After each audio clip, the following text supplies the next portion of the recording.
E convidamos então para ocupar o seu lugar à mesa para a conferência de abertura que será ministrada pelo professor doutor Marcos Lorieri, da PUC São Paulo Uninove, que versará sobre os desafios da formação de professores e professoras na atualidade.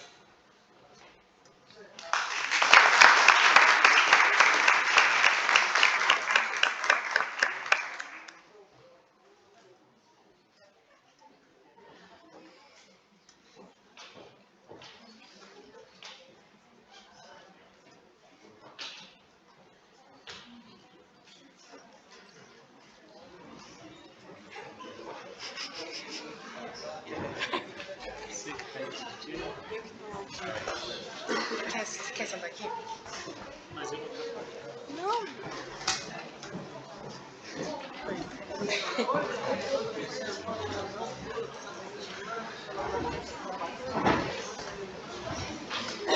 Eita, primo.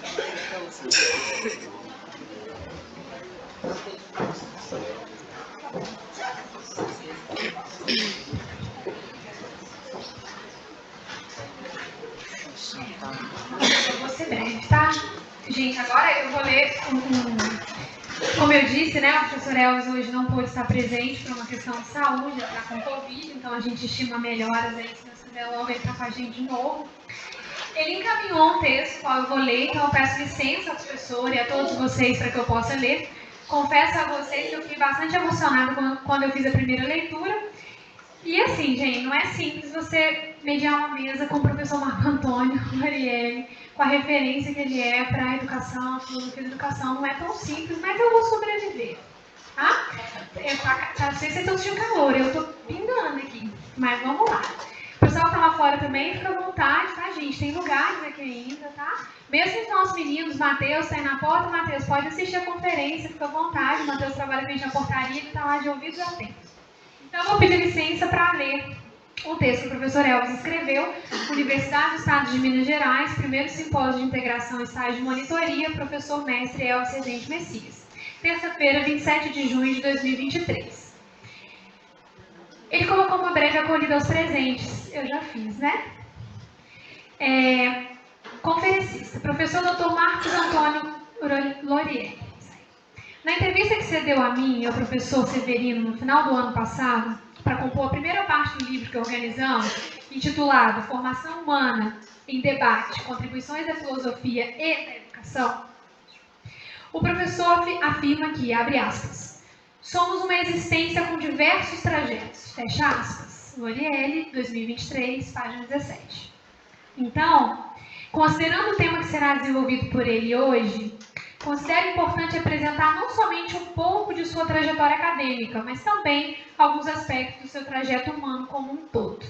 Afinal, hologramaticamente falando, abre aspas, o todo está na parte, a parte está no todo, fecha aspas.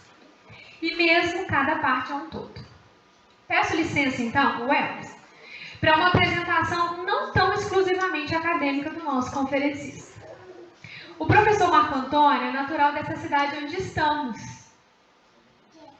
Campanhense, nascido nos idos da década de 1940, viveu algum tempo também em Varginha e com 11 anos foi para o seminário em São João del Rei, onde cursou o colegial clássico, uma das formas do ensino médio da época, e o bacharelado em filosofia. Ali se apropriou da filosofia escolástica, afinal foram 13 anos como seminarista. Não deu sequência na caminhada ao sacerdócio, mas se tornou uma ponte para muitas pessoas se encontrarem com o sagrado de suas próprias dignidades. Vou abrir um parênteses, lindo isso, né? Eu falando, Josi. Voltando ao Elvis. Através do exercício da sua docência.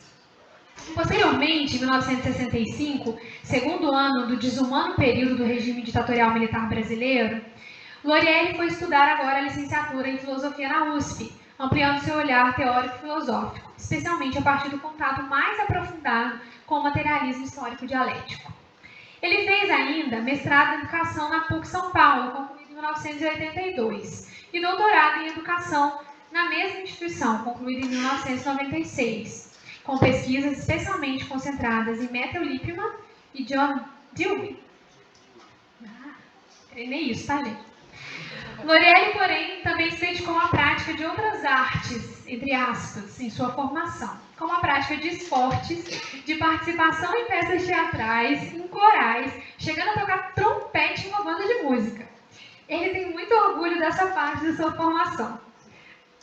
Como ele mesmo diz na entrevista que nos deu, abre aspas, a música sempre deu um colorido especial à minha existência, fazendo parte especial de minha trajetória até hoje. Se no começo a música não foi uma escolha, pois ela me foi apresentada por educadores que a cultivavam, tornou-se uma busca escolhida daí para frente.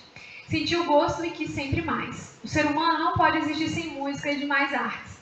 Depois de muitos anos, aprendi teoricamente a importância do estético no existir humano. Fecha aspas, Lorielle, 2023, página 18. Anos depois, o professor se tornou também um estudioso do pensamento de Edgar Morin, autor francês, para que a formação docente hoje seja redescobrir a importância disso, não é mesmo, professor? Como se pode notar, na trajetória e no pensamento de Lorielle, a formação humana e a formação acadêmica não se separam. Daí uma grande responsabilidade, um desafio fundamental para a formação de professoras e professores nos dias de hoje. Formação integral, complexidade, criticidade, inseparabilidade entre o estudado e o vivido. Coerência entre discurso e prática, filosofia e praxeologia. Lorielle é responsável pela formação de incontáveis professoras e professores do Brasil, destacado nome nas pesquisas em filosofia da educação e ensino de filosofia em nosso país, em especial no ensino de filosofia para crianças e jovens.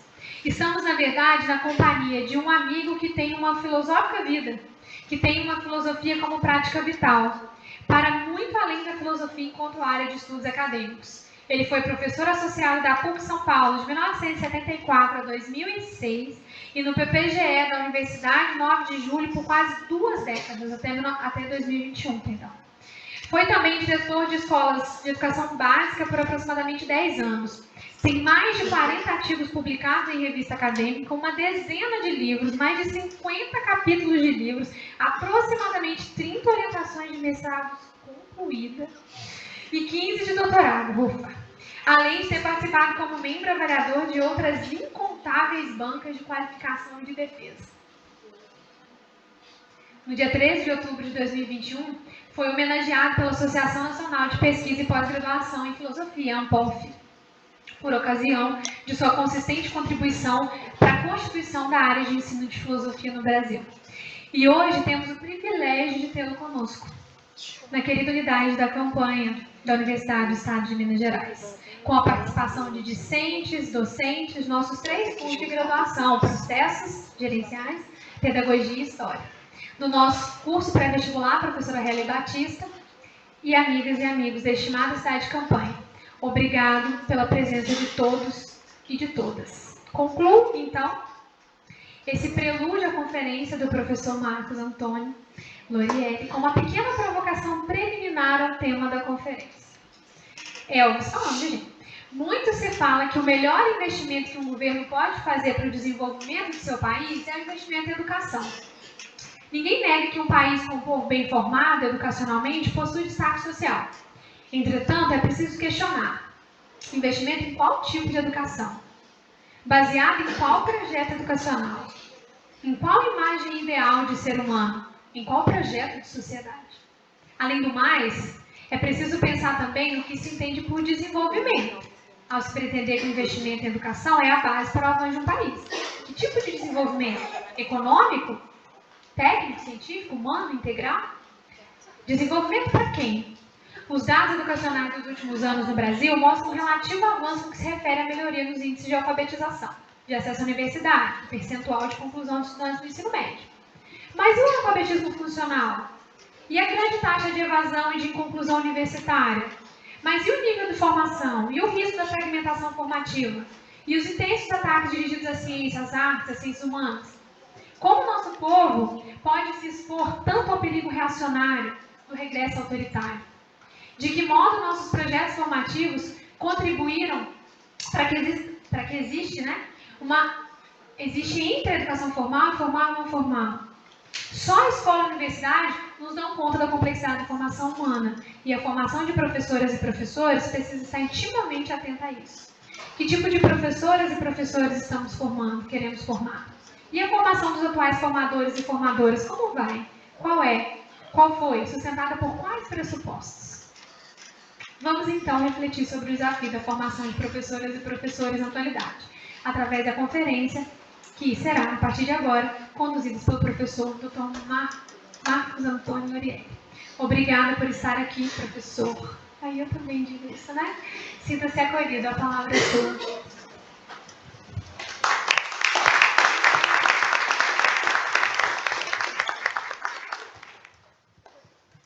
Quem tem amigo, né?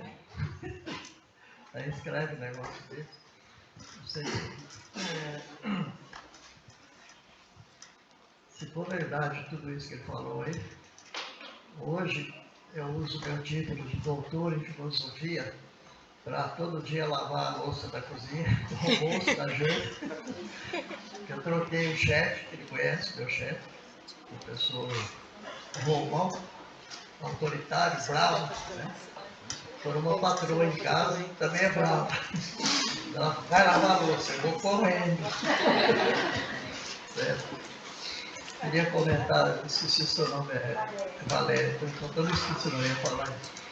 A senhora Valéria comentou que eu comentei com ela, né, sobre as marcas de professores na vida dos alunos, de modo geral, né? Tem marcas boas e marcas não boas.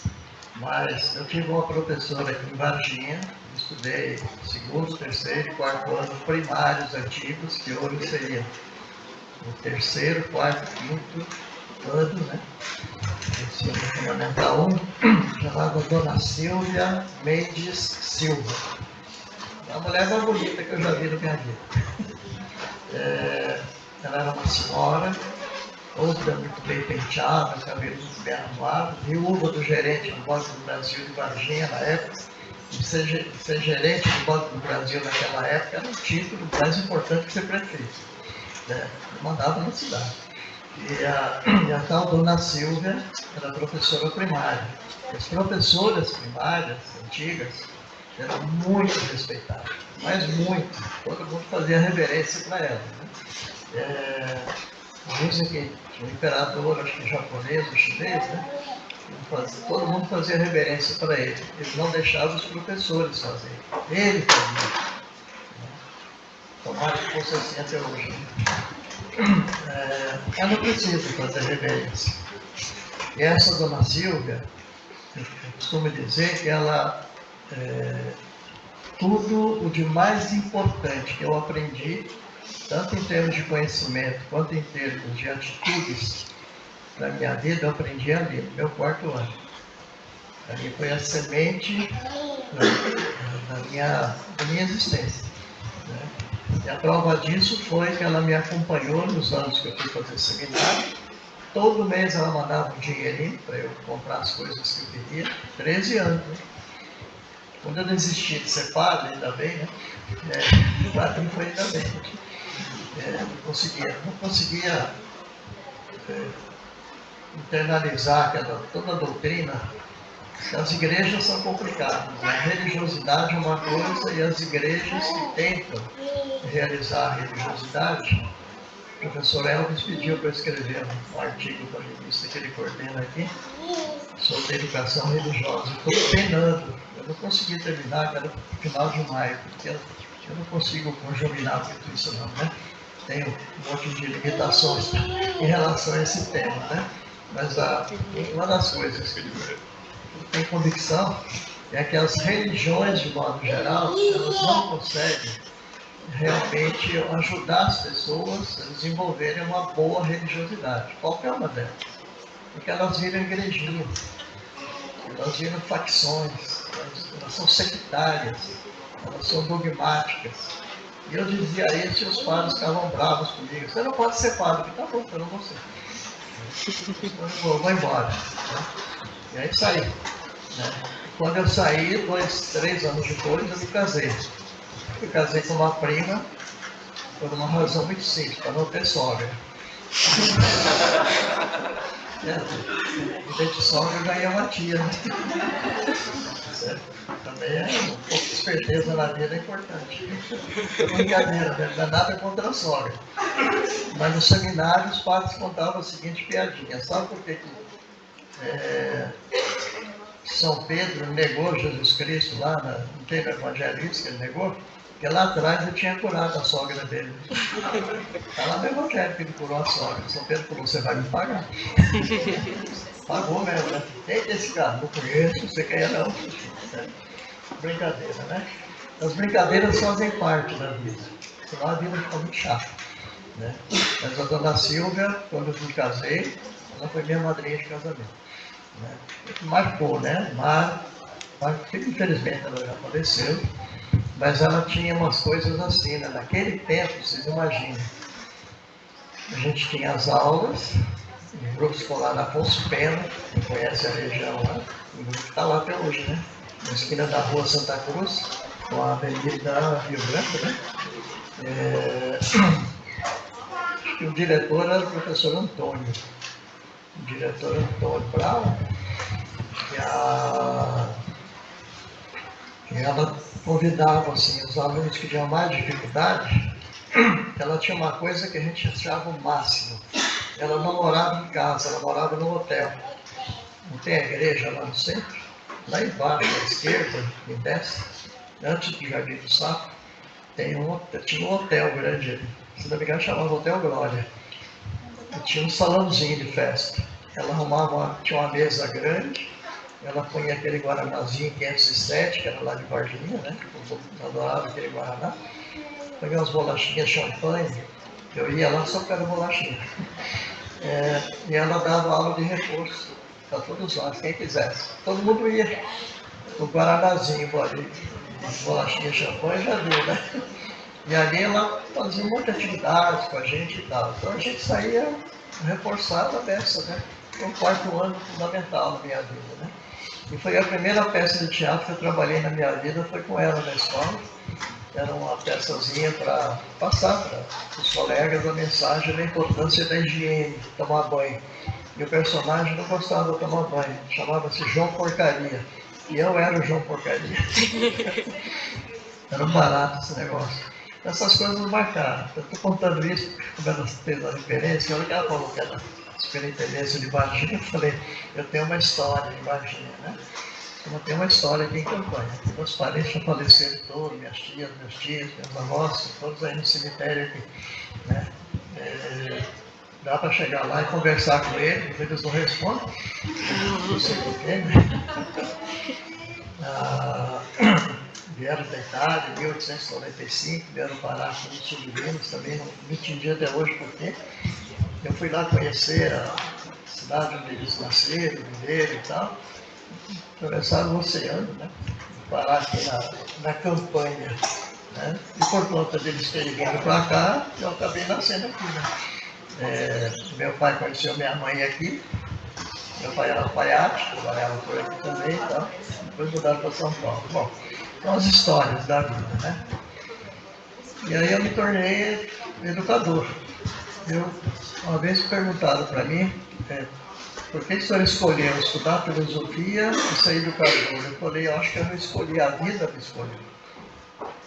Não é bem verdade que a gente escolhe, né? A vida vai ajeitando a gente assim, foi uma circunstância aqui, outra circunstância ali, outra ali, e a gente se torna o que a gente é. O importante é que quando a gente vai se tornando o que a gente assuma essa função com amor, com dedicação, com convicção e com uma boa formação para desenvolver bem aquilo em benefício dos demais seres humanos. Não tem sentido viver se não é para ser feliz e ajudar os outros a serem felizes. Eu ponho isso no meu texto aqui da palestra, tá? Citando uma colega da qual eu gosto muito, Terezinha Rios, se alguém puder vir no livro dela, o livro Ética e Competência, Compreender e Ensinar, o melhor livro dela, vale a pena ser lido. E ela fala, né, que o importante é a gente trabalhar em educação, pensando em ajudar crianças e jovens a se tornarem adultos felizes. E quanto mais gente feliz houver no mundo, mais as sociedades se sentirão felizes. Quem sabe vão acabar com essas benditas guerras, não só essas grandes, mas as pequenininhas do dia a dia, nas casas, nas famílias, nas gangues, né? Na brigaiada toda inútil. E briga nunca levou muito a lugar quase nenhum. Tem brigas boas, né? Que são as lutas justas para reclamar de direitos que alguns teimam em se esquecer de respeitar. Né? Isso é fundamental, né? Tem o papel dos sindicatos, né? Tirar o chapéu dos sindicatos. O Cássio teve um orientador que é um especialista em sindicatos. Você foi orientador do Bauer, né? Orientando do Bauer, né? É um professor que se dedica ao estudo dos sindicatos de professores, né? Tem livros publicados, etc. Muito bom. Muito atuante nessa área. Bom, eu tinha preparado uma palestra enorme, que eu pensei que eu ia falar 1 hora, mas agora vocês já estão quase dormindo, né? O negócio está complicado aqui. Eu não sei se vale a pena seguir os slides aí. Eu vou seguir pelo meio aqui, mas vou pular muita coisa, tá? Então eu queria começar com o seguinte, ó, o tema é o desafio da formação de professores na atualidade. Estava vendo aquele menininho que deu um baile na mãe aí. Isso que é desafio. Eu queria ver vocês que estão fazendo pedagogia, a hora que entrar na educação infantil com a criança dessa idade, desse jeito, o que vocês vão fazer? Eu adorei a hora que a sindicato estava falando, como é que é seu nome? O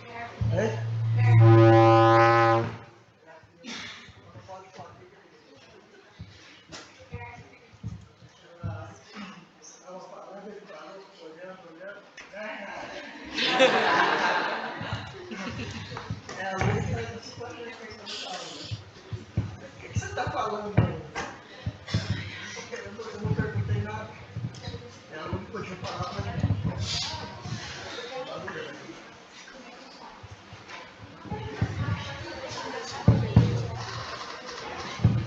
Não é, não. Era?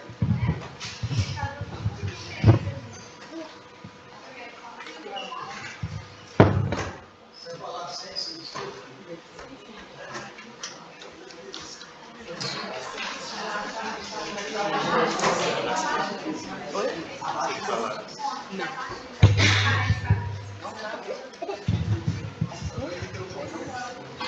Sim, mas ele fala no microfone. Não, ele gosta de falar pertinho.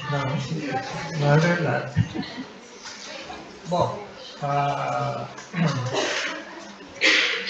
que eu estava falando, né? Do baile que a criança deu. Isso é desafio, tá?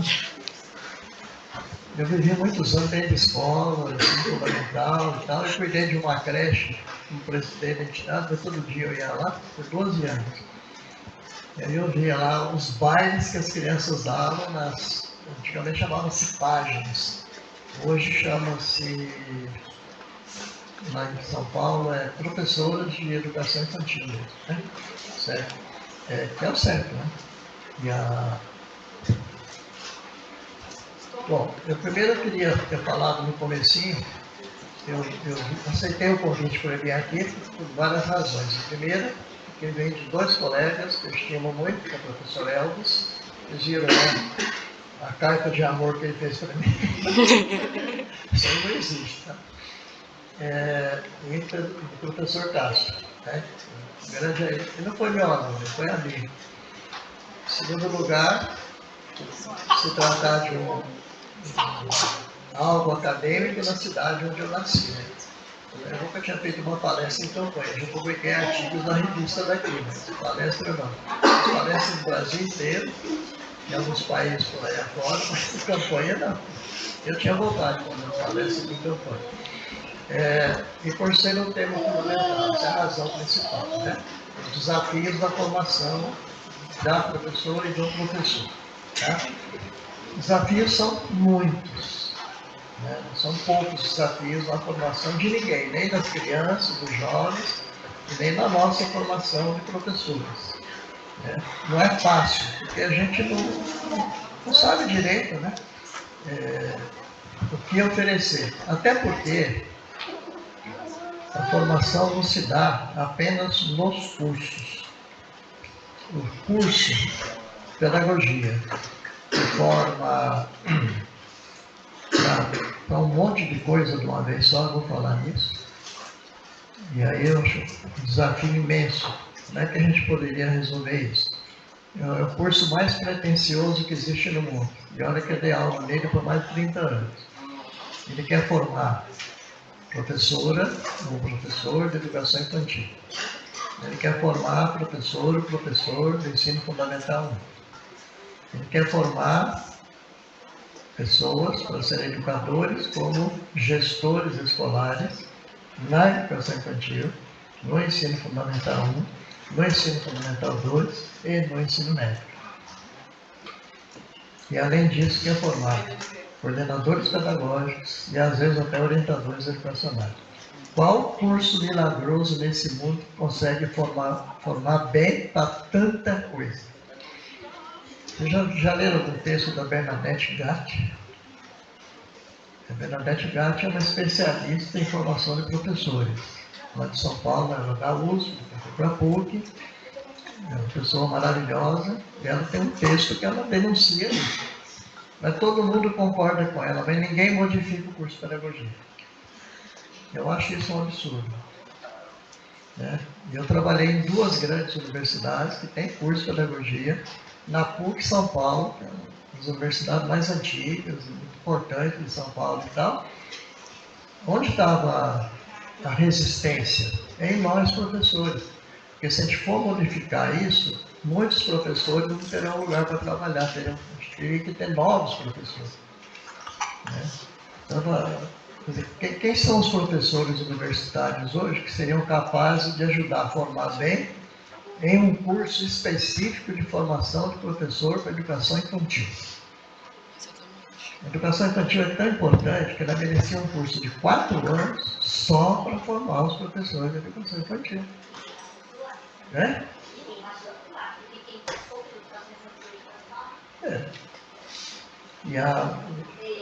E seria mais 4 anos para formar um professor de ensino fundamental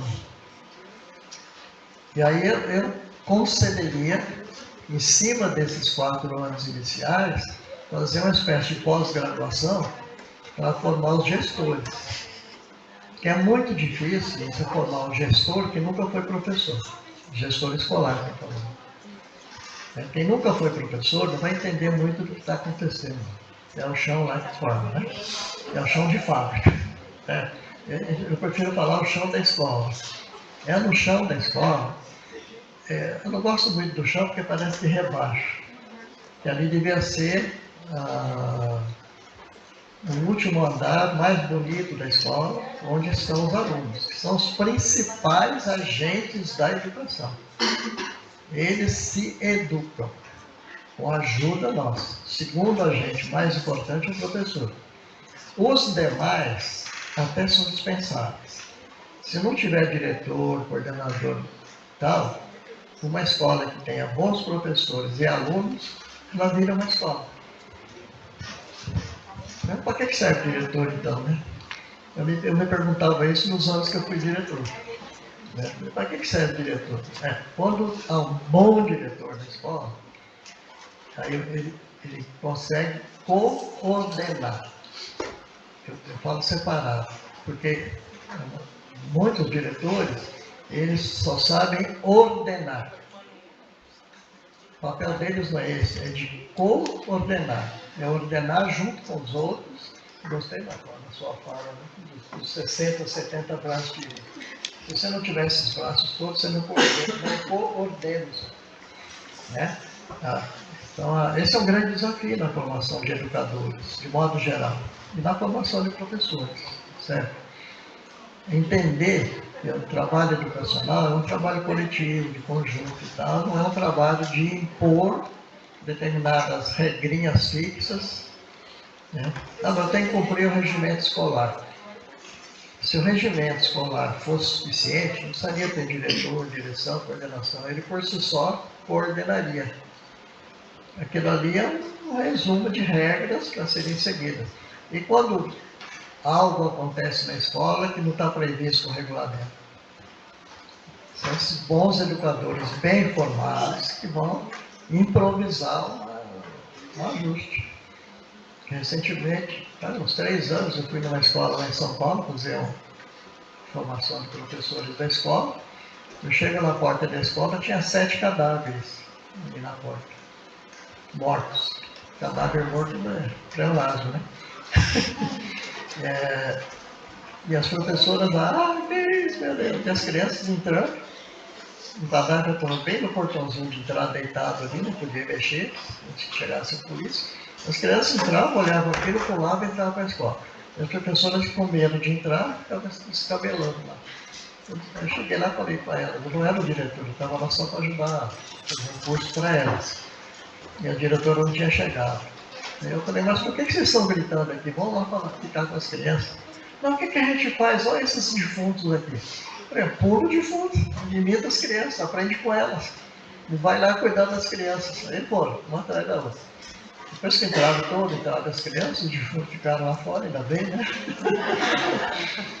Aí começa a acalmar. Isso não está em regulamento nenhum, não tem manual para essas coisas. A gente tem que, na hora, ter uma formação suficiente para não perder o equilíbrio, não se desesperar. Tá? Uma outra escola particular rica de São Paulo, era mais ou menos chefe, de alguma coisa, uma professora de um menininho ou menininha da educação infantil se beijando na boca, na sala de aula dela. O que ela fez? Saiu correndo para a escola, gritando, ai meu Deus, o mundo está perdido, duas criancinhas pequenas se beijando na boca. Aí eu escutei por lá, o que foi, professor? Estou lá beijando na boca, Deus quer ver. O que tem, professor? Você ainda fala isso, Deus me livre, não quero nem entrar.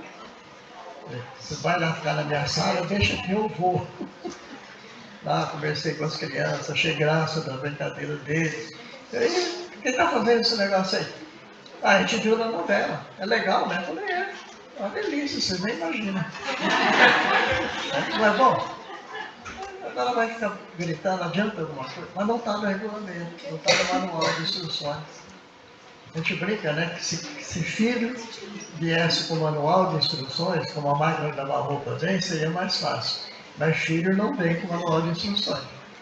Ele vem do jeitinho que ele é. E a gente vai ter que aprender a lidar com ele como ele é. Né? E aí a gente vai tentando ajustar dentro de algumas coisas que a gente aprendeu que seriam indicativos de uma boa formação deles. Aí que está o grande desafio de ser professor. Isso está no meu slide lá para frente. Onde é que está isso? Vamos lá, está lá no slide número 5. Que é um pouco aquilo que você leu aí Você consegue passar o 5 aí? O que se espera hoje de uma professora educadora ou de um professor educador? Aí eu pergunto, quem espera? De quem ou de onde parte o que se espera dos profissionais da educação escolar? O que está a exigir hoje que seja uma boa atuação de professoras e de professores? Aí está o primeiro desafio.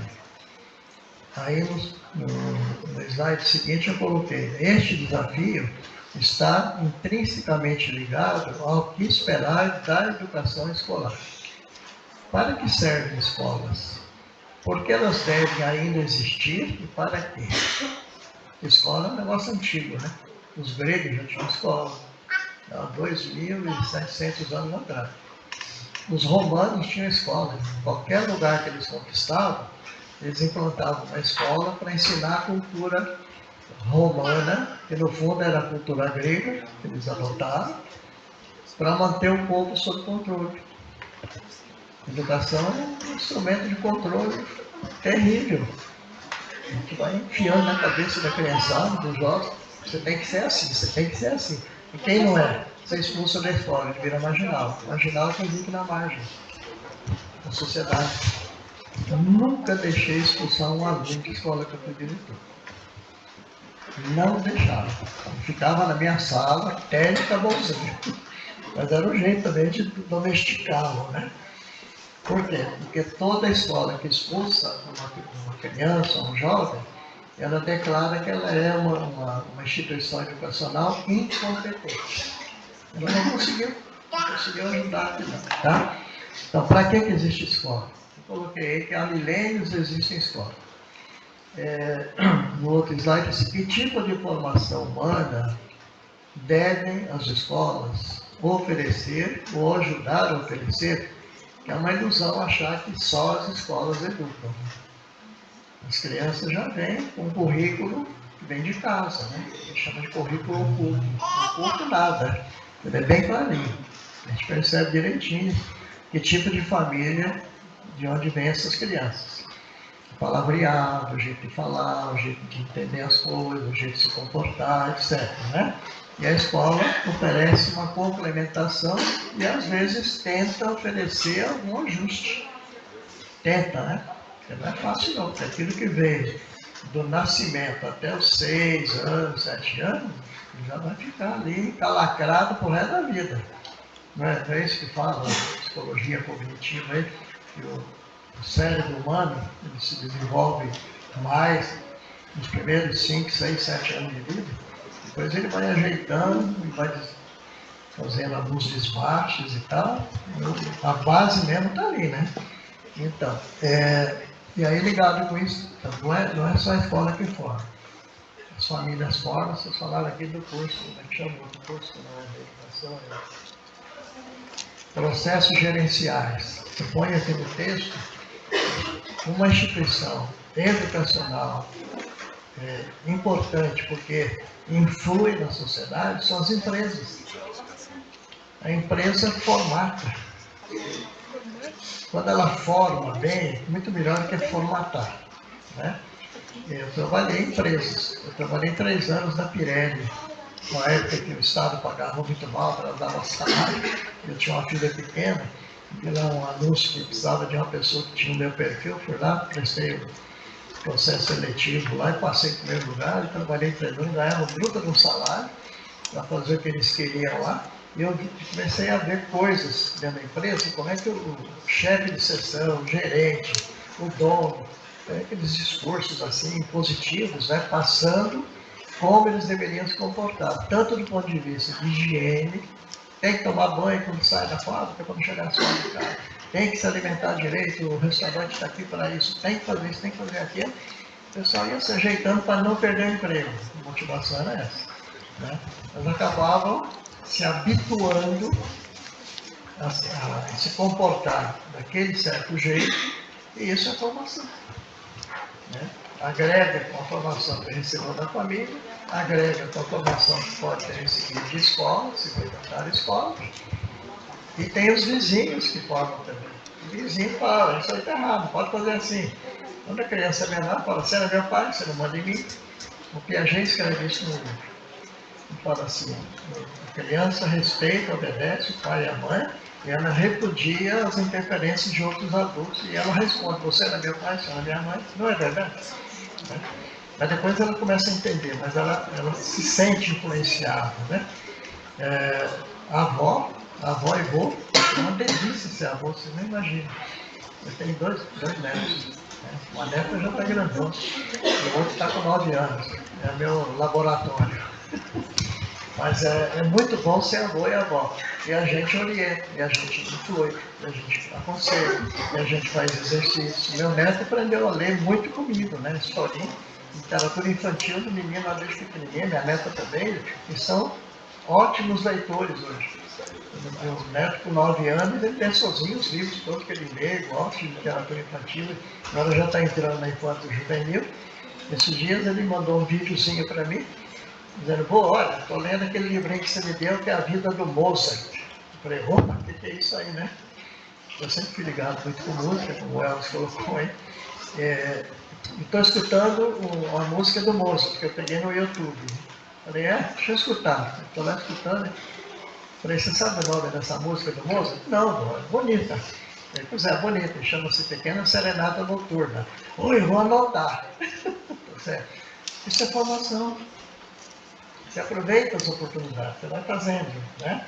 Então, esses outros ambientes todos, tem um filósofo chamado Ortega y Gasset, ele diz: eu sou eu e minhas circunstâncias. Eu não sou eu só, eu por minha conta. Eu sou eu e o resto da torcida do Flamengo, do Corinthians, do Palmeiras, todo mundo junto. Todo mundo está influenciando em mim. Né? Nós somos seres resultantes de múltiplas relações. Quem fala isso é um autor que o professor Cássio gosta muito, que é o Karl Marx. Não é verdade? Né? O Marx, ele não comia criancinha, como o pessoal fala não, tá? E ele não é culpado por alguns comunistas que andam por aí não. Ele foi um gênio da humanidade. O maior estudioso do Marx que eu conheci foi o Delfim Neto, que era um cara da extremíssima direita. Ele já morreu, né? A maior biblioteca de Marx lá em São Paulo. E ele doou para a USP, a biblioteca dele, quando ele fez mais de 80 anos. Por que ele estudava o Marx? Porque ele queria combater as ideias do Marx. Aí ele teve que uma vez declarar: o maior gênio que eu conheci.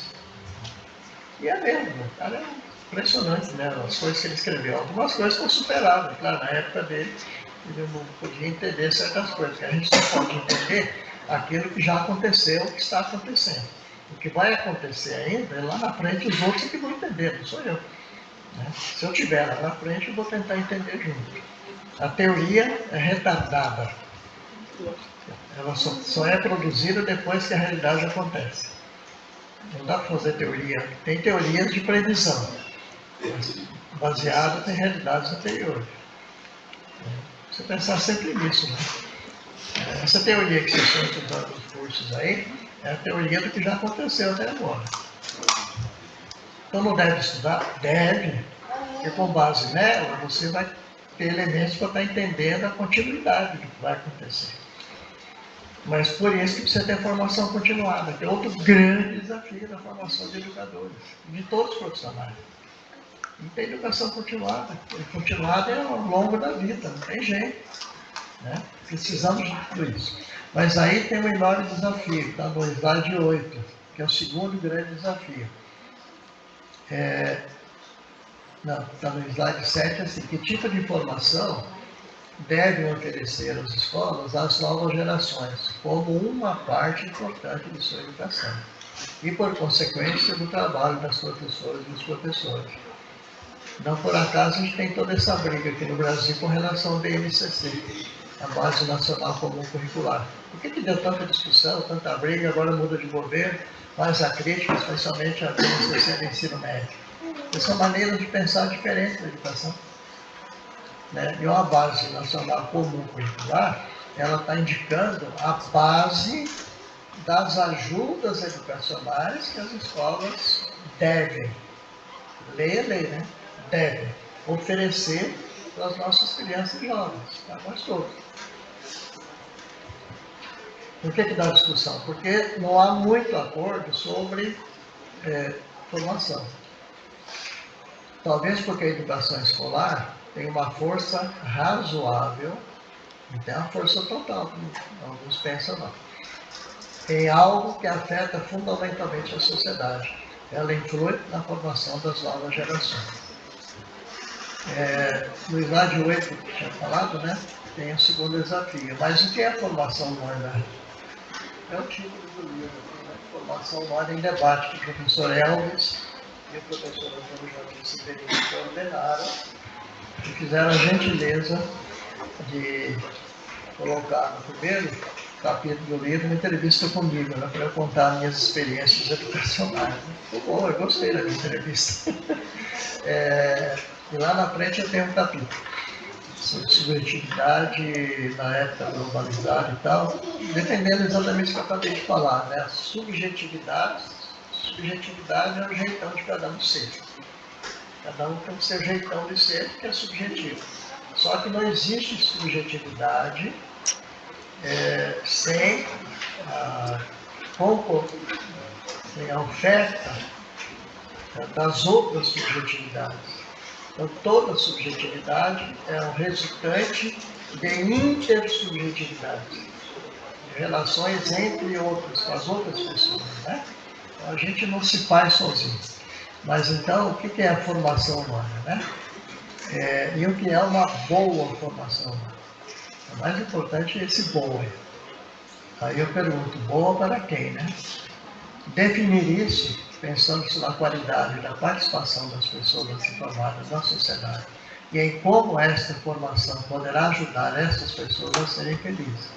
Boa formação ajuda alguém a ser feliz? Sozinha não, mas é um elemento importante na busca e na conquista da sempre desejada felicidade. Eu coloquei vídeo que diz Aristóteles, né? Não dá tempo aqui de pensar no Aristóteles lá atrás. Ele tem um livro chamado Ética Nicômaco, Nicômaco era o filhinho dele. Põe o nome do seu filhinho de Nicômaco. Vai ver o que vai virar aqui no Brasil, né? Oh, vem cá, Nicomaquinho, vem cá, macaquinho. Vai virar isso, né? Então não põe não, né? Mas para o grego era um nome bonito, né? Nicômaco. É um livro famoso, né? Tem 2.400 anos mais ou menos esse livro. É atual até hoje. Lá ele discute que todo mundo quer ser feliz. O difícil é definir o que é felicidade. Em que consiste a felicidade? Fica para vocês pensarem, né? Enorme desafio também para os educadores, que se propõem a ajudar a formar professoras e professores que sejam portadores de indicativos de caminhos que possam conduzir as novas gerações à felicidade. O nosso desafio, como educadores, é a nossa formação, ser capaz de ser ajuda na formação das crianças e dos jovens. Agora, atrás disso, junto com isso, do lado disso, em cima disso, embaixo disso, tem a perguntinha terrível. O que é uma boa formação humana? Né? Isso tem que ser assim, o grande desespero de quem quer ser professor, ser professora. O que é uma boa formação humana? Ou então, a pergunta mais difícil, né? Formação humana visa formar pessoas, gente boa. E o que é gente? O que é o ser humano? Vocês já pensaram nisso? Vocês conhecem aquele poema do Carlos Drummond de Andrade sobre o ser humano? O que é o homem? É uma flor, é um dom, é um monte disso, um monte daquilo, né? É isso, é aquilo. Não vale a pena ler esse poema, nem ficar pensando, quem sou eu, né? Primeiro assim, quem sou eu humano? Eu como humano, o que eu sou? Bom, se eu sou isso. E agora eu tenho meu filhinho para ajudar a se formar um bom ser humano. O que é um ser humano? E o que é um bom ser humano? Será que quando esse ser humano que eu estou ajudando a criar, esse pequenininho aí, né? Eles estão lá na escola com vocês, que vão estar com vocês, e os jovens que vão estar com vocês. Quando eles forem os adultos, vocês vão gostar de conviver com eles? Eu sempre penso nisso. Né? Eu hoje adoro conviver com a minha filha que está com a minha neta que está com 32 anos e com a minha filha que está com 54. Né? Mas eu ajudei a formar. E elas são gente boa. Mas de vez em quando elas têm umas coisinhas também que incomodam dessa. Sabe? A culpa não foi minha. Será que não? Nós ajudamos. Né? Ajudamos as crianças a se formarem. Então eu tenho N exemplos, sabe? De como a gente pode influenciar, como a gente pode também não dar conta disso, porque não bate, né? Às vezes o astral não bate com o aluno, né? Eu tive uma aluna aquela vez na PUC, chegou para mim, professor, todo mundo adora o senhor como professor, que você é o melhor professor daqui, não sei o que e tal. Eu falei, obrigado, não estou sabendo disso não. Mas eu não gosto não, viu? O senhor é um chato. Eu falei, tá bom, mas por quê, né? Que o senhor acha que o senhor é o bom. Eu falei, eu acho mesmo. Bom, isso está errado. E depois, o senhor engana, porque o senhor é... Como é que ela falou? O senhor induz a gente a gostar das ideias que o senhor gosta. Eu fiquei impressionado com aquilo. Eu fiquei pensando mais de um mês, né? Como é que eu podia mudar de atitude para não passar essa... E onde eu comecei a perceber que era um pouco verdade o que ela falava. É muito bom que essa aluna tenha me dado um break aí, né?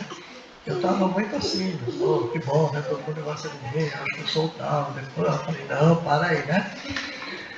Pois é, né? Então tem aí no slide 15 o seguinte, para enfrentar esses desafios, né? Para quem e para que são formadas as pessoas. Aí eu tinha proposto de dar uma paradinha aqui, eu ouvi vocês, né? Querem falar alguma coisa desses desafios? Alguém quer comentar? Para que a gente forma? Forma não, a gente não forma. A gente oferece ajuda formativa. A gente tem que ser humilde. O professor não forma totalmente ninguém. A educação escolar não forma totalmente ninguém. Ela ajuda, né, no oferecimento de conteúdos formativos.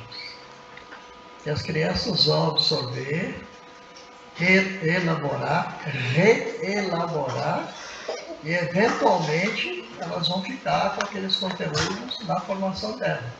Mas muitas não. Hein? A gente aposta no olho fechado, né? Sério. Porque tem uma parte do texto aí que eu discuto um pouquinho isso, até baseado no Vygotsky, que ele fala que o ser humano ele é resultado das interações, por isso que a teoria dele se chama socio-histórica, né? Quem está estudando pedagogia sabe o que eu estou falando, né? A teoria socio-histórica, ou seja, a gente é resultante. Tem hora que ele fala, é resultante das relações que se estabelece com os outros, com a natureza e tal.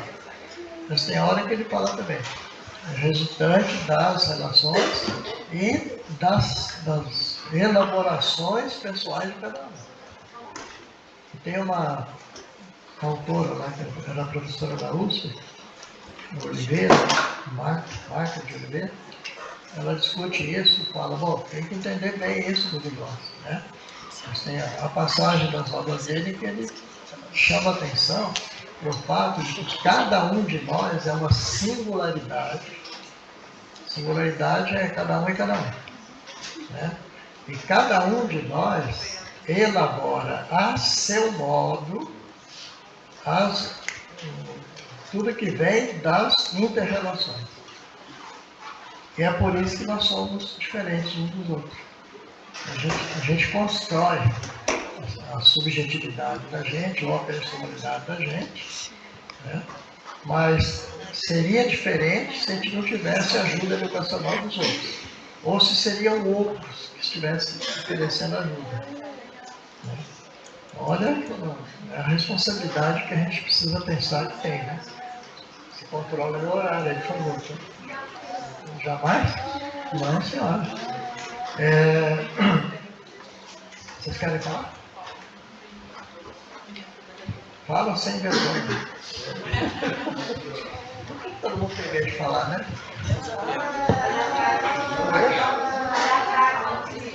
Quem vai falar primeiro? Eu sempre converso com os amigos, os colegas que estão fazendo curso, e eu sempre me pergunto e sempre chego no final da conversa. Será que a gente está se preparando? Será que a gente sabe qual é o público que a gente vai conseguir alcançar? Porque cada um tem sua individualidade, né? Por mais que está numa sala cheia de pessoas, o aluno ele vai entender cada um de uma forma, né? E é um papel crucial do professor tentar alcançar todas as pessoas, os alunos, né? Para conseguir compreender um assunto, uma matéria, igual no caso do meus amigos que é o curso de história, tentar sensibilizar, humanizar de uma certa forma sobre um conteúdo, né? E é bem assim, na minha cabeça, a gente sempre fica assim, nossa, será que eu vou conseguir? Será que eu vou conseguir mudar um pouco os alunos, ou mudar a realidade? Porque é muito difícil. Você nunca vai saber isso, se você vai conseguir. Mas acredita que sim, viu? A regra é essa, né? Eu abraço a carreira, né? A profissão. Ser professor é uma profissão. Né? Você professa que você quer trabalhar como educador. Tá? É uma profissão que deve ser tão respeitada quanto qualquer profissão. Pode ter profissão, mas todas são colaboradoras da formação da sociedade. Agora, está achando que a gente vai conseguir tocar do mesmo jeito todos os alunos, tira o cavalinho da chuva. Não vai. Mas você vai tocar. Quando você menos espera, uma coisa que você falou nem sem pensar na aula, um dia você encontra um ex-aluno e professor, adorei uma coisa que você falou um dia, eu guardei para a minha vida. Você como é que eu falei isso? Um dia eu entrei no Bradesco, lá em São Paulo, na agência, e tinha uma gerente lá. Aí alguém falou assim, só fale com a gerente, por favor, para resolver seu problema. Eu cheguei lá para a gerente, quando eu olhei para ela, eu falei, Márcia, ela falou, professor Daniel, é o senhor foi meu professor na PUC, depois de pedagogia. Eu falei, você fez pedagogia para ser gerente de banco? Ela falou, professor, eu não gostei muito de trabalhar, da aula e tudo, mas eu adorava as suas aulas, eu gostava muito do senhor. E principalmente, eu gostava muito das avaliações. O senhor dava um texto, dia para escrever um texto, o senhor comentava linha por linha, escrevia do lado, orientava, dizia que era, se não era, estava certo, não estava. Eu sempre fiz isso. Levava um trabalho, então, tinha 50 alunos cada turma, 4 turmas, semestre inteiro, eram 200 já. Eu gostava de fazer 2, 3, 4 avaliações, né? Mas era assim, livre, né? Podia consultar à vontade, escrever, dava o tema e elas faziam. Eu falei, tá bom, que bom, né? Que você gostou e tal. Eu acho que a avaliação é isso, tem que dar evolutiva, com clareza para os alunos e tal, porque isso é formativo. É chamada avaliação formativa, não classificatória. Ela falou assim, olha, eu gostei tanto, eu vou mostrar para o senhor. Eu carrego comigo um trabalho que o senhor escreveu umas coisas que me orienta na vida. Está aqui, ó, tirou da gaveta dela. A avaliação que eu tinha escrito, um monte de coisa para ela. Isso 10 anos depois. Eu nunca podia imaginar que aquela aluna um dia ia dizer para mim, né, uma coisa que eu escrevi na avaliação, que nem me lembrava o que é, ela estava dizendo que estava orientando a vida dela. E ela não era uma boa aluna. Ainda bem que não foi ser professora. Certo? Mas devia ser uma boa gerente do banco, né, que estava lá na gerência. Essas coisas acontecem mesmo, né? Então, a vida de professor é uma vida muito bonita, né? Quando você faz com carinho, dedicação, mas principalmente com dedicação, sem romantismo. O romantismo estraga, né? Tem que ter um pouquinho de romantismo, sim, tá? Mas procurando ser o mais competente possível naquilo que você está fazendo.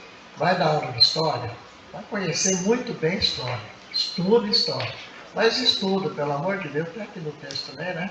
Estuda como se deve ensinar, a didática é fundamental na formação do professor, né? As metodologias mais adequadas para o ensino de história.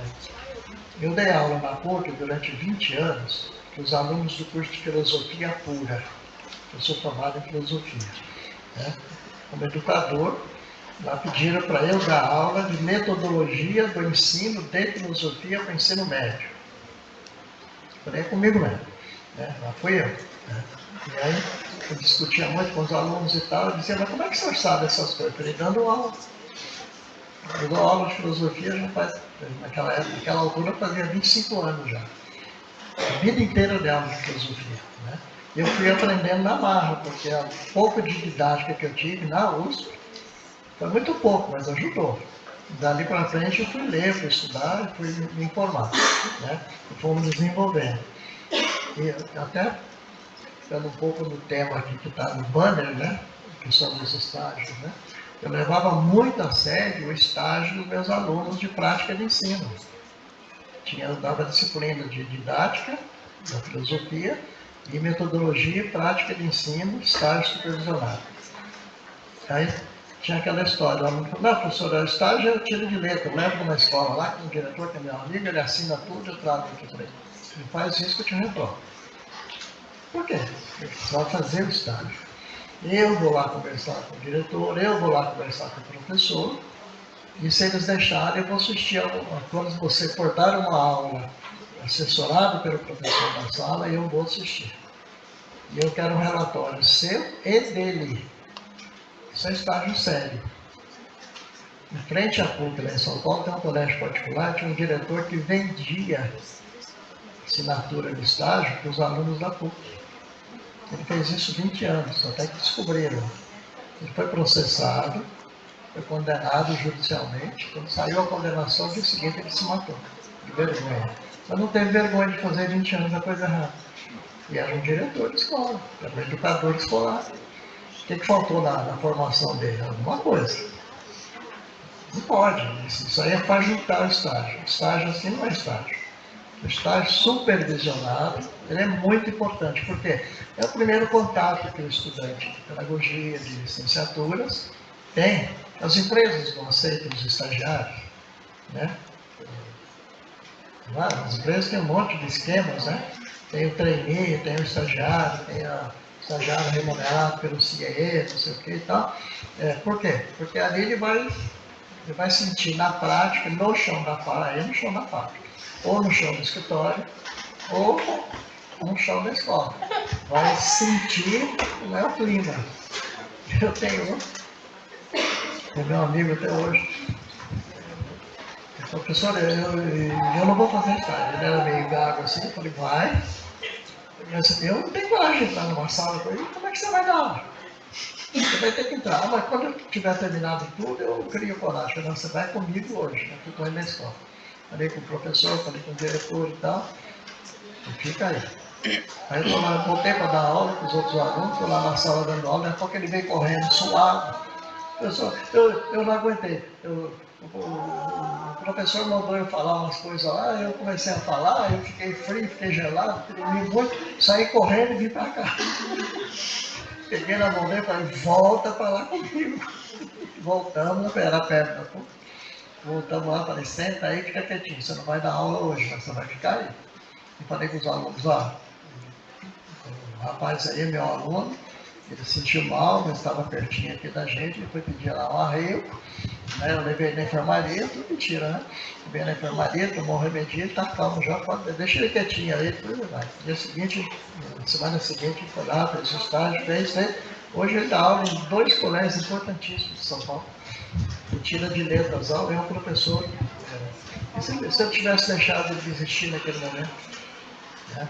Agora, claro, não é fácil. A primeira vez que a gente vai dar aula, eu me lembro da minha primeira vez, eu tremia os pés da cabeça. E hoje aqui não estou tremendo nem um pouquinho. Também, depois de 59 anos dando aula, fazendo palestra, você acaba até acostumando com a coisa, né? E aprende a se comunicar, aprende a fazer e tal.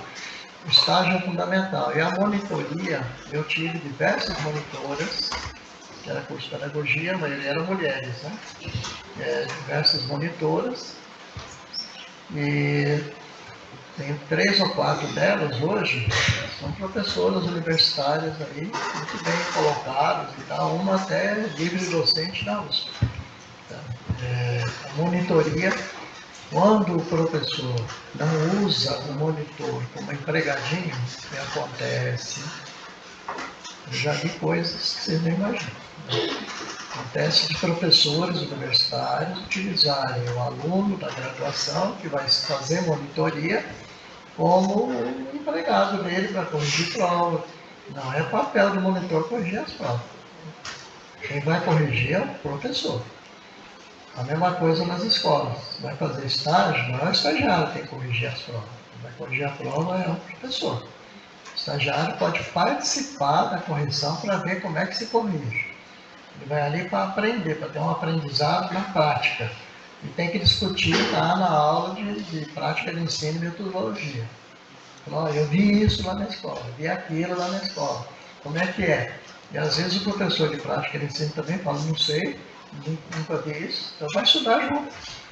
Né? Então, essa relação estágio, monitoria, formação, é um desafio enorme, né? Não é muito fácil lidar com isso. Até por conta da dificuldade. Eu tinha alunos que moravam em outro município, lá em São Paulo. Eu não conseguia acompanhar o estágio deles. Era impossível para mim viajar para todo lado lá. Eu acompanhava os que tinham ali nas redondezas da universidade. Eu tentava colocá-los todos para fazer estágio em escolas onde eu podia ir. Tá? É outro esforço que se deve fazer, né? Uma cidade pequena aqui, como Campanha, talvez seja um pouco mais fácil, a não ser que sejam alunos que estejam de outros municípios. Né? E aí, coitado do professor que tem que orientar o estágio à distância, né? Tem que acreditar naquele quadro. Mas peça para o aluno trazer o relatório do professor que recebe ele lá. E outro crime que as escolas fazem, né? É não quero saber de estagiário. Acontece muito, muito. Mas por que não, gente? Ajuda as universidades a fazer essa formação, faz parte, né? É legal, está na lei, é uma exigência legal, é obrigação das escolas, especialmente escolas públicas. Tem escola particular que é consciente disso e recebe. E tem escola que é esperta. Tem um colégio em São Paulo chamado Santa Marcelina, que formou gerações da elite paulistana. Aquelas freiras são muito espertas. Elas iam lá na PUC e pediam estagiário, né? Queriam os melhores alunos. Põe lá dentro, para fazer estágio durante a graduação. No estágio, elas já escolhiam as professoras que iam ser auxiliares de classe, contratavam como auxiliar de classe durante 2 anos. Aí elas avaliavam. As que elas aprovavam se tornavam professoras efetivas da escola. Os colégios nunca tiveram problema com o professor. Ela era esperta, né? Por que toda escola não faz isso? Eu sempre defendi a necessidade do que eu chamo de residência pedagógica. Né? Não tem residência médica? O pessoal de medicina faz 5, 6 anos de curso. Ele não vai direto para a clínica, não. Ele vai fazer a residência médica. Alguns vão, né? Que não conseguem fazer a residência. Em geral, os hospitais cobram. Mas o ideal é ele fazer 2 anos de residência médica em pronto-socorro, em unidades do SUS, aprender na marra ali, mas com um médico experiente que o ajude a não matar os pacientes. Né? Ele aprendendo ali, ele vira um médico formado. Quase, né? Porque ele vai se formar mesmo depois de 10 anos, 15 anos de exercício da medicina, como nós. Nós nos formamos como professores razoáveis depois de uns 10, 15, 20 anos dando aula. Então não se iludam, não. Tá? É legal isso daí, é bom vocês saberem disso. Mas se alguém não começar hoje, daqui a pouco não vai ter mais professor, tá? E nós vamos morrer, né? Ainda bem, né? Para vocês, senão não sobra lugar para vocês. Né? Tem que morrer. Os que estão lá mais velhos, tem que morrer para sobrar vaga para os novos que estão se formando, né? Faz parte da vida isso, né? Vai renovando, vai renovando. Mas é muito bom que vocês aprendam os antigos e observem bem aquilo que vocês acham que é bom e aquilo que não é bom no que os antigos estão fazendo. E tem muita coisa errada também que a gente faz. Eu tenho consciência dos meus erros, né? Como professor, como diretor de escola e tal, né? Bom, isso aí é mais uma coisa. Foi a pergunta sua, ajudou? Se não ajudou, paciência. Eu também peço a você que a consciência mais forte que eu tenho é que eu não sei quase nada. Quanto mais você estuda, mais você fica sabendo. Tem um monte de coisa que você precisa estudar e não vai dar tempo na sua vida. Não é verdade? O que tem de coisa para a gente aprender, ninguém vai dar conta de aprender tudo que existe para ser aprendido. Então a gente aprende um pouquinho que dá, pronto, né? E com esse pouquinho a gente vai tentando ajudar os outros. O gostoso, de repente um pouquinho que você sabe, você dá um toque, aquele aluno fica aquilo na cabeça, daí a pouco você fica sabendo que ele foi pesquisar coisas que você nunca imaginou que alguém ia pesquisar, ele vira uma celebridade. Aí você fala, foi meu aluno. E meu aluno que eu gosto muito, meu ex-aluno, o Max Trotto. O Max Trotto foi meu aluno, porque ele é ator da Globo, no circo lá. Foi meu aluno um ano. Foi meu aluno. A Jussara Freire, que fez o primeiro Pantanal, os mais velhos lembram, né? Minha aluna, né? Ensino médio. Né? É uma excelente aluna, artista. Ela começou em teatro conosco na escola pública. Foi dali que ela foi vista por alguém lá em São Bernardo do Campo, viu ela no teatro, nós levamos para lá, e de lá ela foi para a Rede Tupi, de lá ela foi para a Globo. Olha a escola que pode ajudar, né? Então está cheio, né? É muito gostoso encontrar ex-alunos bem colocados. E é muito triste encontrar ex-alunos mal colocados na vida. Tomara que vocês encontrem só ex-alunos bem colocados.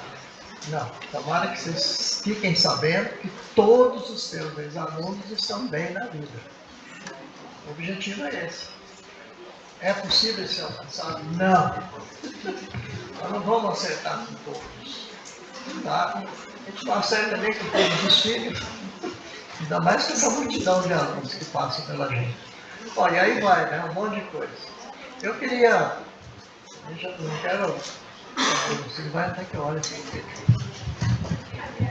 9h30. Vamos botar 9h30 para terminar? Hã? Pode ser? Não, senão vocês não vão dormir hoje. Nem eu. Aí eu não me importo, não. Eu estou aposentado, eu vou para casa, a patroa deixa para mim.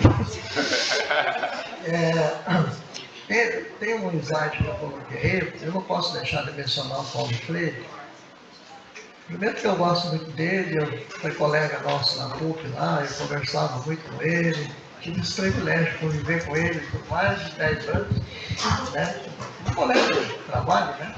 Ele era um excelente colega de trabalho, não era estátua, né? Um dia ele esqueceu a carteira dele no banco lá, foi lá tirar dinheiro do braço, não tinha lá pegar dinheiro, né? Recebeu o salário e tal, ele esqueceu a carteira.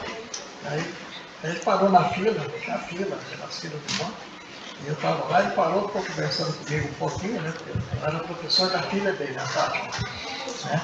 Lá na PUC mesmo. E aí ele parou, o Max acabou, não sei o que, como é que vai, umas coisas, eles falam de professor, de colega e tal. Ele saiu pelo corredor e veio o cara do banco correto. Alguém conhece o tal de Paulo Freire aí, que ele esqueceu a carteira dele? Eu falei, eu conheço, falei. É aquele velhinho que está andando lá na frente, corre atrás dele.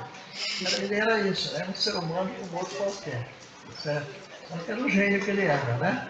E ele diz que o grande motivo pelo qual está no slide 17, né? O grande motivo pelo qual os seres humanos precisam ser formados, entre aspas, né? Só dar uma palavra do parente, eu vou pedir licença, na maravilhosa palestra, queria ficar, mas nós estamos, as competências organizando, né, um fórum sul-mineiro, e nós vamos sair de viagem agora para Machado, e nós estamos nessa organização começar amanhã cedo. Vai subir morro em Machado? É Machado, a cidade é toda assim, conheço lá. A todos da cidade para a gente sair, tá? Ok. Muito obrigada, foi um aprendizado. E nós vamos deixar os contatos. Prometo que eu vou chorar 1 minuto de saudade. Tchau. Saudações varginenses.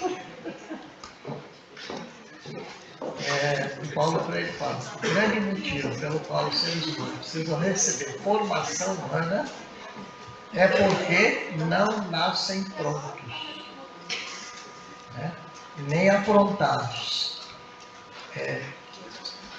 São inconclusos, não concluídos ou inacabados. Mas eles não precisam e nem devem ser formatados, colocados em uma forma pré-determinada, sabe-se lá por quem. Tem um monte de gente que quer formatar as crianças, os jovens, para serem do jeito que eles querem. Isso se chama doutrinação. É isso que a gente tem que fugir, né?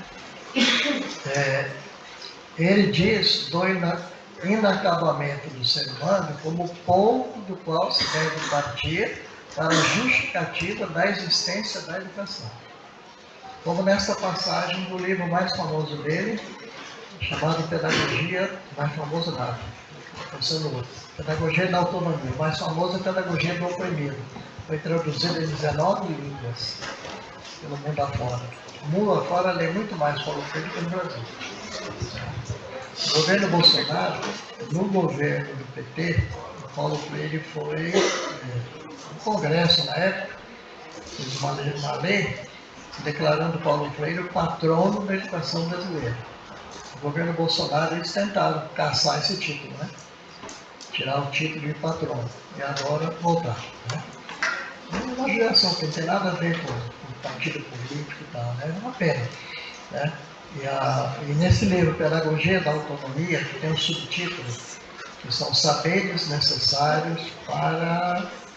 Está aí na biografia final.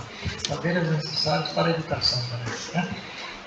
Ele coloca assim: aqui chegamos ao ponto do qual devêssemos ter partido, ou do inacabamento do ser humano. Na verdade, o inacabamento do ser, ou a sua inconclusão, é próprio da experiência vital. Onde há vida, há inacabamento. Todo ser vivo que nasce, surge uma plantinha, um animalzinho e tal, ele está inacabado, então ele se desenvolve, não é isso? O cachorrinho nasce lá, ele vai se desenvolvendo, fica um cachorro chato quando está velho, igual nós. Nenhuma outra espécie, mas só entre mulheres e homens, o inacabamento se tornou consciente. O cachorro não sabe que ele é inacabado. Ele vai vivendo. Ele já está aprontado para viver daquele jeito. Está mais ou menos formatado. A plantinha também. Tendo água, luz, para fazer a fotossíntese, tirar os ingredientes da terra, para ela crescer e desenvolver, ela vai e pronto. Sempre naquele ritmo, né? Plantou semente de laranja, vai nascer laranjeira. Ela não tem chance de escolher outro jeito de ser. O ser humano toma consciência desse inacabamento. Nenhuma outra espécie mostrou ter consciência desse inacabamento, nem desenvolveu estratégias educativas para a busca de processos formativos visando ao desenvolvimento o mais completo possível. Eu gosto dessa passagem dele, né? Então, se os nossos filhinhos, os nossos aluninhos, os nossos netinhos, os nossos priminhos, eles nascerem inacabados, até tem uma hora aí que eu escrevo, né? Que a espécie humana, ela tem consciência disso, mas basta observar, né? Eu tive umas alunas uma vez que vieram fazer licenciatura, porque eles estavam se formando em enfermagem, lá na PUC. E elas queriam ser professoras, então a gente fazer prática de ensino, didática e tal. Elas vieram fazer a minha disciplina. Aí comecei a conversar essas coisas com elas. Aí eu falei assim: vocês já trabalham como enfermeira? Já, tinha enfermeira, alto padrão, formado. E duas delas falaram: a gente trabalha na área de criança, né, de neonato, deixa versar, né?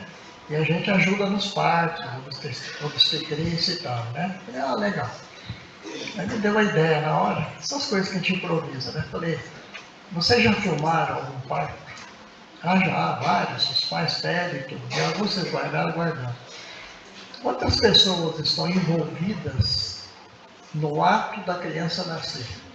Então, falando assim: ó, tem um médico, né, um obstetra, tem um auxiliar, tem um anestesista, e tem nós, né? Tem instrumentadora, uma ou duas, dependendo do parto, mais complicado ou mais simples, e a gente fica ali, né, dando retaguarda e tal. Tinha umas 10, 12 pessoas quando a criança nasceu. Ou seja, nós nascemos totalmente desprotegidos, né? E a mãe está ali, né? Aí eu comecei a conversar com ela, falei: vamos pensar uma coisa. Para uma criança ser feita dentro da mãe, a mãe faz sozinha?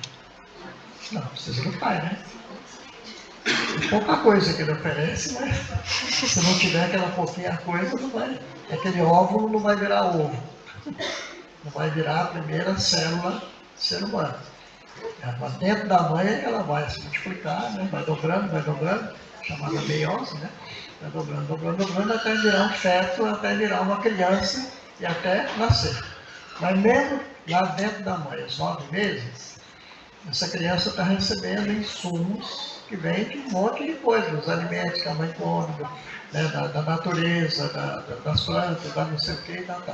Então, para começar a existir um ser humano, precisa no mínimo de 2.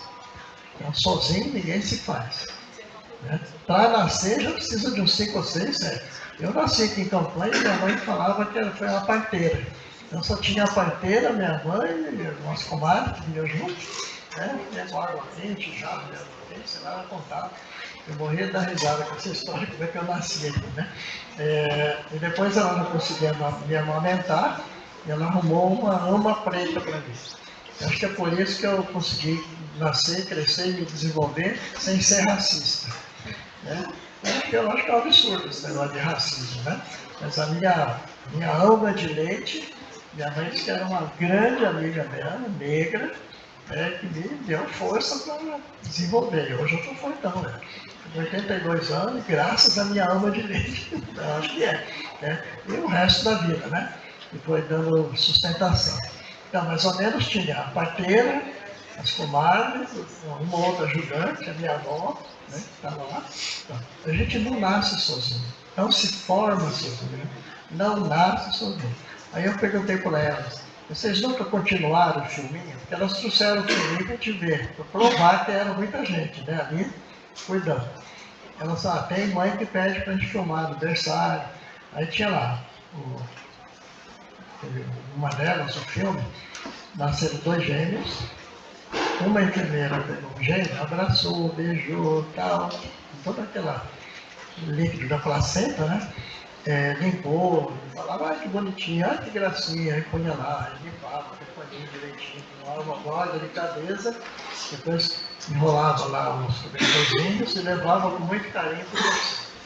A outra fez tudo direitinho, mas não falava nenhuma palavra, não deu beijinho na criança, não fez nada. Olhei aquilo e fiquei quieto, né? Aí ela falou assim, mas o vídeo continuou, que a mãe pediu para a gente filmar as primeiras mamadas. E aí, coincidência da vida, aquela que a enfermeira abraçou, beijou, gostou, foi a primeira que a mãe deu seio. O outro estava na fila de espera. Já tinha sido não tão bem tratado pela enfermeira que cuidou dele. E a mãe depois colocou ele no outro seio, né? Só que tinha 2 seios, né? Para poder atender os 2. Né? Duro quando nasce trigêmeo, como é que faz, né? Fica chupando o dedo, esperando a vez. E aí, a mãe, no primeiro, a mãe, que bom, meu bebezinho, não sei o que, ajudava. O outro começou a mamar, ela assim, não, mas tá doendo, não sei o que. Não, tira essa criança daí. Aí comecei a fazer uma discussão com as meninas. Eu falei, e aí? Como é que essa criança, será que lá na frente não vai repercutir? Esse daí foi tão bem carregado, tão bem tratado, tão bem não sei o quê. Será que lá na frente ele vai ser uma pessoa muito mais feliz, muito mais gostosa de conviver, do que esse outro que já no começo já teve uma enfermeira fria? A mãe, quando foi dar mamar para ele a primeira vez, já estava reclamando, né? Pena que a gente não soube a sequência da vida deles, né? Mas vocês vejam, tudo nas relações que a gente estabelece com o mundo influencia no jeitão da gente ser. Esse é um pouco o capítulo meu nesse livro aí, né? E aí eu ponho uma citação do Karl Marx, no slide 24. Antes dele, no 23, eu ponho ter outro desafio terrível, né? Vocês nunca leram textos nos cursos que defendem que a gente tem que educar as crianças para a autonomia? O que é autonomia? Você sabe? O que é autonomia? Você é autônoma? Ou você é dependente? Depende do pai e da mãe, né? E depende dos professores para aprender um monte de coisa. Não, senhora, tem que ser autônomo. Você tem que resolver as coisas por sua conta. Autos, em grego, significa eu mesmo. Nomos, significa regras. Autônomo é aquele que faz as regras para si. O contrário é o heterônomo. Você já ouviu falar em heterossexual, né? Heterossexual é quem transa com outro sexo. Homossexual, quem transa com o mesmo sexo. Aí não vale para comparar. O autós é eu mesmo. Autônomo é quem decide por si mesmo.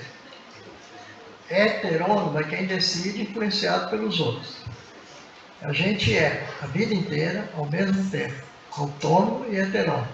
Algumas pessoas são mais heterônomas, gostam de depender dos outros, e os outros mandarem, impor, não sei o quê. Outras são mais autônomas. E a gente tem muita dificuldade de admitir que os nossos filhos, os nossos alunos tenham autonomia, tanto moral quanto intelectual. Né? Teve uma briga, mas não uma briga mesmo, né? Eu coordenei um curso de magistério chamado Cefam. Tinha 360 meninas. Porque eu tenho de neto daquele Cefam lá, porque elas vinham assim depois do segundo ano para frente. Professor, eu não sei o que aconteceu comigo, o que aconteceu com você? Eu estou grávida. Eu falei, eu sei o que aconteceu. Você quer que eu conte? É porque eu saí com meu namorado, você sabe, né? A gente não resiste. Eu falei, é ótimo, é normal, natural, não sei o quê, e daí? Como é que eu vou falar para meu pai e para minha mãe? Pelo dia que você está falando para mim. Que meu pai falou que se eu ficasse grávida ele ia me expulsar de casa, mas não vai mesmo. Chama teu pai aqui. Não chama não, pelo amor de Deus. Chama teu pai e tua mãe, vão vir conversar comigo. Eu vou chamar. E você vai ficar lá fora esperando. Aí conversa com o pai, conversa com a mãe, orienta, não sei o quê, porque você vai acolher sua filha e seu netinho. Sem chiadeira. É a hora que a menina mais precisa de você. Né? E se o namorado for legal, vocês vão acolher o genro também. Se você não for legal, dá um jeito de ele sair fora da vida da menina, porque só vai atrapalhar, né? O genro não vai me dar falta. O pai faz, né? Aí tem que ajudar também a orientar para os dois dividir a responsabilidade. Aí o pai fala, mas ela faz tudo da própria cabeça. Eu falei, se a gente tivesse orientado sobre a autonomia, uma autonomia com responsabilidade, com boas medidas e tal, olha o desafio que é. Ser educador é coisa difícil. A gente lida com o bicho mais difícil do universo, que se chama ser humano. Ser engenheiro de máquinas é a coisa mais fácil que tem. A máquina não abre a boca, não reclama. Você faz a programação da máquina, ela funciona. Se ela dá crédito, você vai lá, dá um tapa nela, tira a peça, arranca a peça dela, troca, põe uma nova e tal, agora funciona. Se o carro para de funcionar, você leva no mecânico, e dá umas marteladas no carro, né? Arranca a peça que não está, troca a peça, põe lá, o carro sai andando. Né? Sai andando nada, porque ele não é autônomo, ele é heterônomo, se alguém não liga, ele não anda. Já pensaram nisso? O ser humano não, o ser humano pode andar, o menininho aí demonstrou bem isso. Ele queria pegar o negócio da mãe que estava ali embaixo, a mãe tirava da mão dele, punha lá, ele ia lá pegar. E a mãe, ela punha lá, ele ia lá pegar. Deve ter o quê? 2 aninhos? Olha só, é difícil, o ser humano não é bicho fácil não. Olha, o desafio é que nós vamos lidar com o bichinho mais difícil que existe no mundo. E é o bicho mais gostoso da gente conviver com ele. E se não tem outro ser humano na vida da gente, a gente morre de solidão, morre sempre. Porque o que alimenta a nossa formação é a nossa relação com os outros. Os outros são fundamentais. Vocês viram aí, para nascer precisamos de 2. Para formar o feto. Para sair da mãe para fora, 3 ou 4, 5, naquela filminha que as meninas fizeram, tinha 10, 12 lá. Para cuidar do berçário, um monte de gente. Para cuidar em casa, a mãe não pode trabalhar, tem licença de 120 dias para ficar cuidando da criança. Sozinha ela não vai. Vocês já viram nascer patinhos na lagoa? Uma vez eu tive a sorte de ver uma ninhada de 12 patinhos. A pata estava lá bicando os ovos, os patinhos botavam a cabecinha para fora assim, e ela acabava de quebrar, e saia nadando sozinho pelo lado. Ela só olhava, e aí ajudando a quebrar, porque eles quebram, né? Sozinhos, quebra o ovo, bota a cabecinha para fora, a mãe vai lá, dá umas bicadas, liberta e volta. Daí uma meia hora, ela fica um tempão, eu filmei até. Né?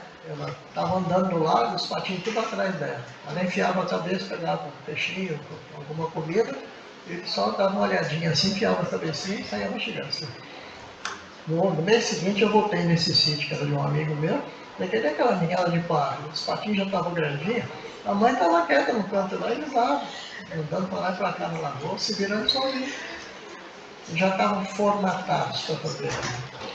Solta um bebê aí na rua. Falta uma criança de 2, 3 anos. Nós levamos quase 20 anos para dizer que estamos amadurecendo. Né? A autonomia da mulher por lei, qual é a idade que vocês podem ficar independentes dos pais? Sabe, né? Boa, você tem que saber. 21. 18 você é de maior. 21 você tá liberado do pátrio poder. Tem um nome para isso. É? Emancipada. Sabe o que quer dizer a palavra emancipada? Não. Man vem de manos. Ela está fora da mão do pai. Emancipado do pátrio poder. Converse, porque eu tenho um em casa que está com 42 anos, aí depende de mim para tudo, né? Tá certo? Porque não quer se desgrudar. Agora está começando. Então tem que empurrar. Né? Eu falei, daqui a pouco eu vou morrer, meu. Eu estou com 82, mais uns 5, 6 anos, 8, talvez, né? Chegar aos 90, igual meu pai. Mas aí você se vira, viu? Não, pai, não morre, não. Vou morrer, você aprende a viver. Mas é complicado ser gente. Bom, isso aí é uma coisa. Aí tem o Marx que vai dar o Marx. E fala assim, em umas passagens de um livro dele, que não é muito lido mais, o pessoal lê mais o Capital, os escritos, manuscritos econômicos e tal, mas tem um livro dele com o Engels, chamado A Ideologia Alemã. Tem uma edição de 1979 que eu tirei essas frases. Vê-se aqui que os indivíduos fazem-se uns aos outros, tanto física popular, né? Pai e a mãe faz o corpinho da gente, como espiritualmente. As ideias, os gostos, os valores, etc. Mas não se fazem a si mesmos. Os seres humanos não se fazem a si mesmos sozinhos. A formação humana se dá nas relações que os seres humanos estabelecem uns aos outros se fazendo, mas ninguém se fazendo solitariamente. A formação humana é solidária, não é solitária, é só trocar o T pelo D. Eu gosto desse joguinho de palavra aí, né? Ela não é solitária, ela é solidária. Uns aos outros. E nós entramos nessa. Nós temos que nos solidarizarmos com a formação das crianças e jovens que nos procuram nas escolas. Para oferecer o quê? Né? Então, e eles falam, igual aquele filósofo que eu citei, a formação humana é solidária. As circunstâncias, isso é o Marx escrevendo, fazem os homens. Só que o outro lá não escreveu o resto. Assim como os homens fazem as circunstâncias. Não foram os deuses que fizeram as circunstâncias nas quais nós estamos. Para quem é religioso e acredita que Deus é que fez tudo, então Deus é que fez as circunstâncias, ou parte dela. Mas deixou para nossa conta fazer outras. Nós fazemos as circunstâncias, nós criamos o ambiente humano no planetinha Terra. Tá? E aí dentro dele que se dá. Nossa, já passou um minuto que eu tinha falado. Bom, eu tenho um monte de desafio, mas eu queria chegar no último lá que eu coloco. Para fazer esse tipo de formação que eu estou falando aqui, o que as escolas oferecem? Conteúdos formativos. E que conteúdos são esses? Na educação escolar, tem os conteúdos cognitivos, os conhecimentos. Conhecimentos de história, geografia, matemática, língua pátria. Educação artística, hoje, educação física, são conteúdos formativos, baseados na ciência. Isso é mais recentemente, final do 18 e do 19 para cá. E se criou esse tipo de escola que nós temos, calcada na crença, na convicção de que os seres humanos precisam de conhecimentos científicos. Por isso que se ensinam ciências, né? Ciências são A língua portuguesa estudada cientificamente. A matemática, que é uma ciência. A história, a geografia, que são os estudos sociais. E as ciências naturais. Isso vem desde o ensino fundamental 1. Hoje vem desde a educação infantil. Né? Você vai cuidando e vai ampliando o leque disso daí até o ensino médio. O ensino médio já separa, né? Aí você tem língua portuguesa, literatura, você tem geografia, história, sociologia, devia ter, né? Filosofia, também devia ter, e física, química e biologia. E eu acho que está faltando algumas ciências mais novas, por exemplo, as ciências da informática toda, né? Hoje quem não conhece um pouco disso está meio perdido no mundo aí, né? Todo mundo informatizado. Esses são conteúdos formativos do ponto de vista do conhecimento. Mas a escola deixou de oferecer apenas conhecimento. Ela nunca ofereceu só conhecimento. Porque na maneira de ser dos professores, da direção da escola, a gente transmite valores. Valores especialmente morais. Valores morais dizem respeito a como a gente deve se comportar uns com os outros. Então, quando o professor é autoritário, ele transmite valores morais do autoritarismo. Quando ele respeita os alunos, de um certo modo, ele transmite comportamentos respeitosos entre as pessoas. Quando ele é injusto na avaliação, ele transmite comportamentos injustos. Quando ele é justo, ele transmite comportamentos justos. Quando ele é solidário com os alunos, com os colegas, ele transmite tudo isso. Eu pus vários exemplos aí. Vamos rapidinho. A menininha, uma vez na escola, que era diretor, quarto ano, hoje quinto, ela chegou para mim, diretor, você fala com a minha professora se ela pode me ensinar a pintar o rosto igual a ela? Eu adoro o jeito que ela se pinta, e eu não sei me pintar. Eu falei, mas a professora não veio para ensinar isso, mas ela não podia. Mas ela já está ensinando, ela falou. Eu vejo lá em casa, eu fico tentando imitar. Olha lá, a gente é modelo. Então, a gente não pode nunca esquecer disso. A maneira de se vestir, a maneira de se comportar, a maneira de comer, a maneira de se referir aos alunos, chamar pelo nome. Né? Ô coisa. Ele vai chamar os outros de coisa. E aí vai coisificar as pessoas. E quando você coisifica, você não respeita. Tem muita coisa para ver, né? Ou então quando ele abusa da autoridade. É muito complicado tudo isso, né? Então, a gente pensar muito, é o resto do texto aí que não vai dar tempo para a gente conversar agora, senão vocês vão dormir aí, eu também. Certo? Eu espero que tenha provocado com alguns desafios, completa a lista, né? Esse texto vai ficar nos anais, aí, né? Do simpósio, que depois todo mundo vai ter acesso a ele, né? Então, se quiserem ler, discutir, né? E se quiserem me mandar algum comentário, alguma pergunta, eu vou reler esse texto para completar com alguma coisa que vocês mandaram, porque a minha ideia no começo era ter começado conversando com vocês, pegar algumas ideias que eu ia colar de vocês, enfiar pelo texto, né? Porque vocês estão com os desafios aí na frente, né? Mas se quiserem me mandar, meu e-mail é Lorieri, meu nome está no aí, né? Vocês decoraram meu nome? Sobrenome. Lorieri, Lorieri. Põe o número 1 na frente, @hotmail.com. Se quiser mandar pergunta, ou algum comentário, alguma sugestão, eu prometo que eu leio e o que der para encaixar aqui, eu encaixo e põe.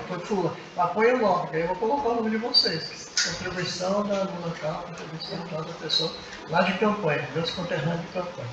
Tá? E aí vai ser publicado aqui nos anais, vai ser publicado na revista que o professor Elvis coordena. Aqui o vocês, né? É outra instituição. Tá bom? Chega? Chega, né? Bom, eu espero que tenha provocado vocês para pensar seriamente em ser professor, professora, É uma maravilha, mas é uma carreira difícil. Ninguém fica rico sendo professor. Eu, depois de muita luta, com 59 anos de magistério, por sorte eu fui convidado para dar aula na universidade, pagavam bem, né? Por sorte eu consegui fazer um doutorado, que dá aula na escola, muito tempo, tal, né? Aí eu consegui comprar um Sobradinho, comprei meu primeiro carro zero, depois de 25 anos de magistério. Fiquei com ele até agora há pouco, ficou comigo 17 anos. Eu aposentei ele.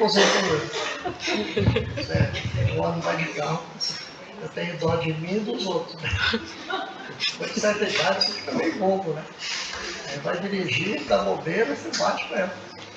Não pode ter consciência disso, né? E não mais do que isso. Criei meus filhos, 2, também criados, formados. E olha, estou feliz da vida. Não tenho nada a reclamar da vida. Só tenho a agradecer. Tá? E agora em dezembro eu vou fazer 83 anos que eu fui batizado aqui na catedral.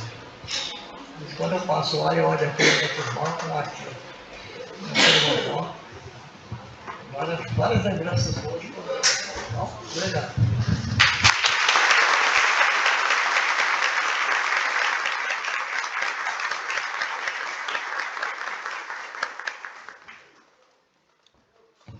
Trouxe 3 livros.